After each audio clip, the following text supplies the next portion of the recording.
बिस्मिल्लाहिर्रहमानिर्रहीम। Welcome to construction hacks. आज की वीडियो में हम basic knowledge for house construction का पार्ट 9 डिस्कस करेंगे। अगर आपने लास्ट 8 पार्ट्स नहीं देखे तो पहले वो आप देखें, प्लेलिस्ट में जाएं, playlist basic knowledge for house construction की प्लेलिस्ट में जाके पहले वो 8 पार्ट देखें जिसमें हम 53 टेक्निकल पॉइंट्स जो है वो डिस्कस कर चुके हैं। आज की वीडियो में हम 54 से लेके 60 तक के जो टेक्निकल पॉइंट्स हैं वो डिस्कस करेंगे। तो चलते हैं अपनी वीडियो की तरफ। नंबर 1 पॉइंट हमारे पास है कि plinth level must be about to the natural ground.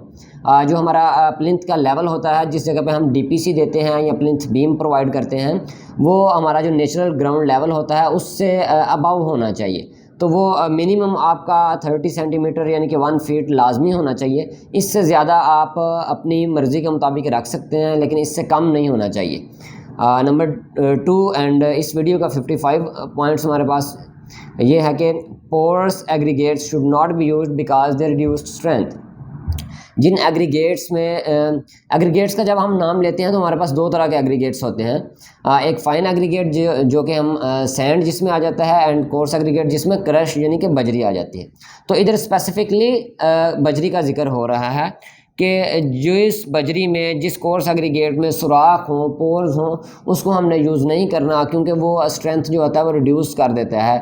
उसमें क्या होता है कि एक तो पोर्स होते हैं, वाटर ज़्यादा अब्जॉर्ब होता है, और दूसरा पोर्स होने की वजह से वो खाली होता है, खोखला जिसको हम कहते हैं। तो इसकी वजह से आपकी स्ट्रेंथ जो होती है वो काफ़ी लूज़ हो जाती है, जो स्ट्रेंथ आपको रिक्वायर्ड होती है वो अचीव नहीं होती। नंबर 3 हमारे पास पॉइंट है कि concrete should not be dropped from height above 1.5 metre और 4 फीट 6 इंच। कंक्रीट जब आप कर रहे हों तो इसको आपने हाइट से नहीं गिराना। 1.5 मीटर की हाइट तक अलाउ है, वहाँ तक आप गिरा सकते हैं। इससे ज़्यादा हाइट यानी कि 4 फीट 6 इंच, 4.5 फीट ये बनता है। इससे ज़्यादा हाइट से अगर आप गिराएंगे तो उसमें सेग्रीगेशन हो जाती है। सेग्रीगेशन क्या होती है कि जिससे हमारा जो कोर्स एग्रीगेट है यानी कि बजरी के पार्टिकल अलग हो जाते हैं, सैंड अलग हो जाती है, सीमेंट पेस्ट अलग हो जाती है। तो ये इससे क्या होता है कि आपका जो मिक्सचर है वो डिस्टर्ब हो जाता है, आपके पार्टिकल्स अलग अलग हो जाते हैं, जो कि जिन्होंने मिलकर कंबाइनली स्ट्रेंथ देनी होती है तो वो आपस में कंबाइन नहीं रहते। जब आप हाइट से गिराते हैं, हाइट से गिरने की वजह से जो होता है वो सेपरेट हो जाते हैं। जब सेपरेशन हो जाती है तो वो स्ट्रेंथ अचीव नहीं होती जो हमें चाहिए होती है। तो इसलिए आपने इस चीज़ का ख्याल रखना है कि 1.5 मीटर से ज़्यादा हाइट से नहीं गिराना। और ये मोस्टली कब होता है, जब आप अंडरग्राउंड यानी कि हमारी फाउंडेशन हो रही हो तो हम ऊपर ही से फेंकना शुरू कर देते हैं, या फिर हमारी बेसमेंट बन रही हो तो हम क्या करते हैं कि हाइट से ही कंक्रीट नीचे गिराते हैं। तो आपने हरगिज़ ऐसा नहीं करना। आपने शूट यूज़ करनी है, वुडन शूट्स, या जो हमारे टीएम होते हैं, ट्रांजिट मिक्सचर जो होते हैं, उनके साथ अपनी शूट लगी हुई होती हैं। तो अगर आप टीएम वाला कंक्रीट, प्लांट वाला कंक्रीट नहीं यूज़ कर रहे तो आप वुड की एक शूट बना लें। तो आपने शूट के ज़रिए कंक्रीट को नीचे लेके जाना है, ना कि डायरेक्टली ड्रॉप करना है। तो इस चीज़ का आपने लाजमी ख्याल रखना है। हमारा नेक्स्ट पॉइंट है कि in brick masonry walls expansion joint must be provided after 30 metre, यानी कि ऑलमोस्ट 98 फीट टू 100 फीट के बाद आपने एक्सपेंशन जॉइंट लाजमी प्रोवाइड करना है जब आप ईंटों की दीवार बना रहे हों। जैसा कि हमारे स्कूल की बाउंड्री वाल हो सकती है, हमारी जो है वो पब्लिक बिल्डिंग की बाउंड्री वाल हो सकती है, किसी कॉलेज की, हॉस्पिटल की, किसी फैक्ट्री की, किसी फार्म हाउस की। तो जब हम बाउंड्री वाल्स देते हैं तो उनमें आपने एक्सपेंशन जॉइंट लाजमी देना है, क्योंकि जो भी हमारा मटेरियल होता है, जैसे अभी इसमें हम ब्रिक मशीनरी में हमारा ब्रिक जो होती है वो सॉइल से बनी होती है, तो टेम्परेचर अफेक्शन की वजह से, टेम्परेचर जब चेंजेस होता है तो ये एक्सपैंड होती हैं। इसी तरह जब टेम्परेचर रिड्यूस होता है सर्दियों में, श्रिंक होती है। तो एक्सपैंड और श्रिंक होने के लिए इनके पास स्पेस होनी चाहिए। तो वो आपने लाजमी आफ्टर 30 मीटर यानी कि 100 फीट या 98 फीट के बाद लाजमी आपने जॉइंट देना है, ब्रेकिंग देनी है। उसके बाद आपने नया पोर्शन स्टार्ट करना है। नेक्स्ट हमारे पास पॉइंट है कि shuttering must be strong enough to support vertical and horizontal loads.